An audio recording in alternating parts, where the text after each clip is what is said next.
DCP south Manoj Kumar ने बड़े खुलासे किए। महाराष्ट्र टैक्सी ड्राइवर की हत्या के मामले में एक गिरफ्तार। चाकसू में जानलेवा हमला, महंत गिरफ्तार। रिंग रोड पर मिली लाश की हुई पहचान। राजधानी जयपुर कमिश्नरेट में बड़े खुलासे हुए। डीसीपी साउथ मनोज कुमार ने मीडिया से रूबरू होते हुए बताया कि पिछले दिनों शिवदासपुरा रेलवे लाइन के पास में जो लाश मिली थी उसकी पहचान महाराष्ट्र के एक टैक्सी ड्राइवर के रूप में हुई। इसका खुलासा 10 दिनों बाद में हुआ। कोटा सवाई माधोपुर रेलवे लाइन के पास में व्यक्ति मृतक था, उसके लिए पुलिस ने अथक प्रयास किए। घटनास्थल को देखने से मर्डर लग रहा था। एडीसीपी अवनीश कुमार व एसीपी अर्जुन चौधरी चाकसू के निर्देशन में शिवदासपुरा थाना अधिकारी इंद्रराज मारोडिया के नेतृत्व में जद्दोजहद करके इस घटना के अंजाम तक पहुंचे, जिसमें सवाई माधोपुर निवासी विक्रम सिंह को गिरफ्तार किया गया।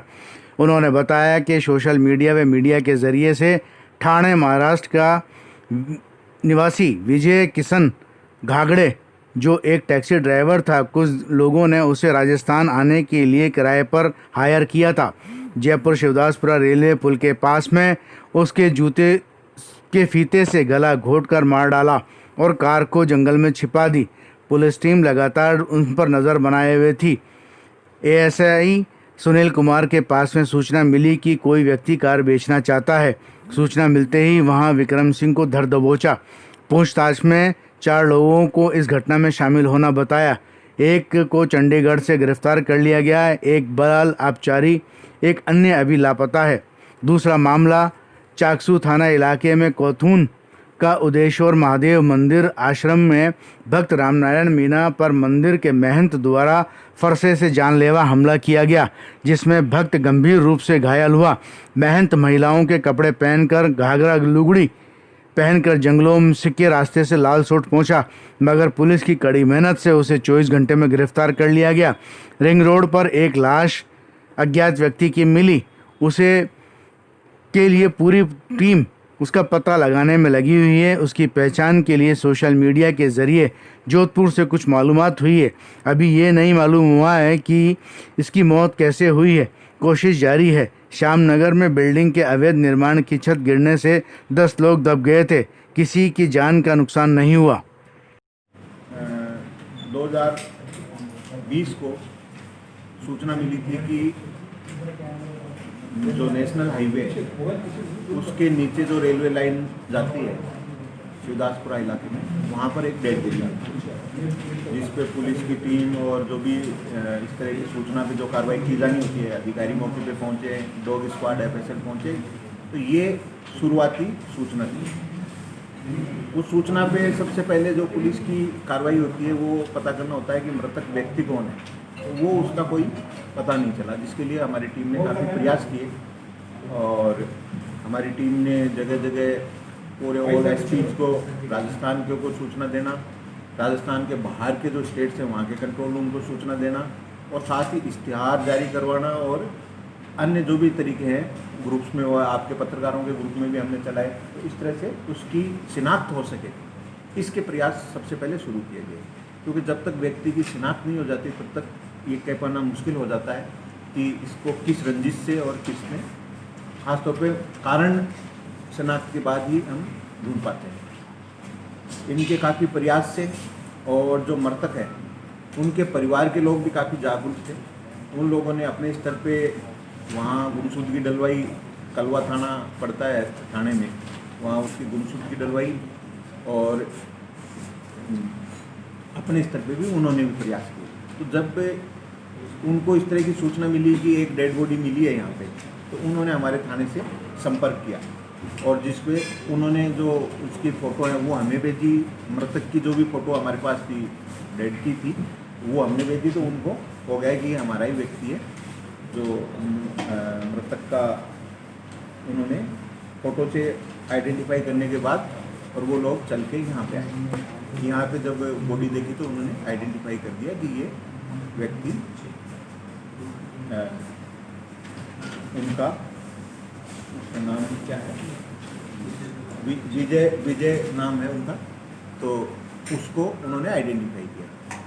उसके बाद मंदिर है विजयेश्वर महादेव मंदिर आश्रम है कोथून में, वहाँ पे रामनारायण नाम का व्यक्ति गांव का, और भी लोग जाते रहते हैं। तो ये कल 8 तारीख को 10 बजे वहाँ मंदिर में गया था, और जो भी मंदिर में अपनी पूजा पाठ वगैरह के लिए गया, तब वहाँ जो महंत है सतीश गिरी जो महाराज हैं, उनका इनके साथ किसी बात पे विवाद हुआ, और उन्होंने फरसे से इसको वार करके और इसको गंभीर रूप से घायल कर दिया, जिस पर सूचना मिलने पर पुलिस द्वारा हत्या के प्रयास का मुकदमा दर्ज किया गया और उसको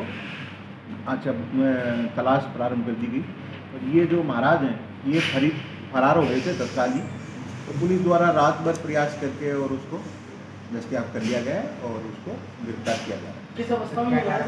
ये जो साज संभाल और जो पूजा पाठ है उसके लिए ये महाराज कई दिनों से वहीं था, और इसको आसपास के जंगलों में इससे ही पकड़ा, लाल चौक के रास्ते में, और औरतों के वस्त्र पहन रखे थे। वेश बदलो करेंगे क्योंकि ये सर ये स्थानीय था या कहाँ बाहर का था, कहाँ का था ये? नहीं है तो बाहर का, लेकिन ये यहाँ कई दिनों से कहाँ से, कौन से स्टेट से ताल्लुक रखता है इसका? अब इसकी तफ्तीश करेंगे, इसका हो सकता है और कोई क्रिमिनल ग्राउंड नहीं हो। डेड बॉडी पड़ी है, उस पर SHO, ACP और एडिशनल SP साहब सभी मौके पे पहुँचे थे, वहाँ की मौके की सभी जानकारी वगैरह प्राप्त की। लेकिन चूँकि जैसा मैंने दूसरे मामले में भी आपको बताया कि जब तक बॉडी आइडेंटिफाई नहीं हो जाता तब तक उसके पहले उसमें अनुसंधान में आगे बढ़ना बहुत मुश्किल रहता है। तो हमारा पूरा फोकस, पूरा जोर बॉडी को आइडेंटिफाई करने में था, साथ ही साथ घटनास्थल पर अन्य कोई साक्ष्य हमें मिल जाए उस पर। तो शुरू में तो बॉडी अज्ञात थी, शिनाख्त नहीं हुई थी, और उसकी शिनाख्त के लिए फिर वही जो पुलिस की प्रक्रिया होती है, सारे SPs को सूचना देना, कंट्रोल रूम्स को सूचना देना, पंपलेट छपवाना, और साथ ही अपने आजकल WhatsApp के खूब सारे ग्रुप हैं, पत्रकारों के ग्रुप में आप लोगों की भी हमने मदद ली, और आप लोगों ने और मेरे ख्याल में दूसरे शहरों के पत्रकारों तक भी पहुंचाए होंगे। तो इस तरह से पहुंचते पहुंचते और हमारे पास कल शाम को, यानी कि 8 तारीख की शाम को ये सूचना आ गई कि ये व्यक्ति आनंद अरोड़ा नाम का है और जोधपुर का रहने वाला है, एक व्यापारी है, और इसकी डेड बॉडी है। जिसमें मेरे पास जोधपुर से मेरे पास भी फ़ोन आए थे कि साहब क्या मसला है, क्या नहीं है। मैंने कहा भाई डेड बॉडी मिली है, आपने आइडेंटिफाई किया है, फिर भी आप आके एक बार बॉडी आपके जो लोग हैं उनके परिजन हैं देख के कंफर्म कर दें कि वही है, तब उसके बाद इसके बारे में अनुसंधान किया जा सके कि ये आखिरी बार किसके साथ है। फिर की घटना है कि एक निर्माणाधीन बिल्डिंग की छत डल रही थी, और जो ऊपर की मंजिल की छत डल रही थी उस दौरान एक हादसा हुआ जिससे कि वो छत का कुछ हिस्सा उसमें गिरा, और उसकी वजह से नीचे वाली छत का भी कुछ हिस्सा गिरा। हमें जब सूचना मिली तो तत्काल हमारे ACP मौके पे पहुंच गए, SHO पहुंच गए, और इनकी सारी टीम पहुंची, और साथ ही साथ हमने SDRF की टीम, जो कि स्टेट डिजास्टर रेस्पॉन्स फोर्स होती है, जो कि आपदा प्रबंधन के लिए ही बनाई गई है, उसकी टीम वहाँ भिजवाई गई ताकि अगर दबे हुए हों तो उन लोगों को निकाल के और अस्पताल पहुँचाया जा सके। एम्बुलेंस भी भिजवाई गई। कुल 10 व्यक्ति घायल हुए उसमें, लेकिन गनीमत ये रही कि उनमें से गंभीर रूप से घायल भी नहीं है कोई, और न कोई किसी प्रकार का कोई हताहत उसमें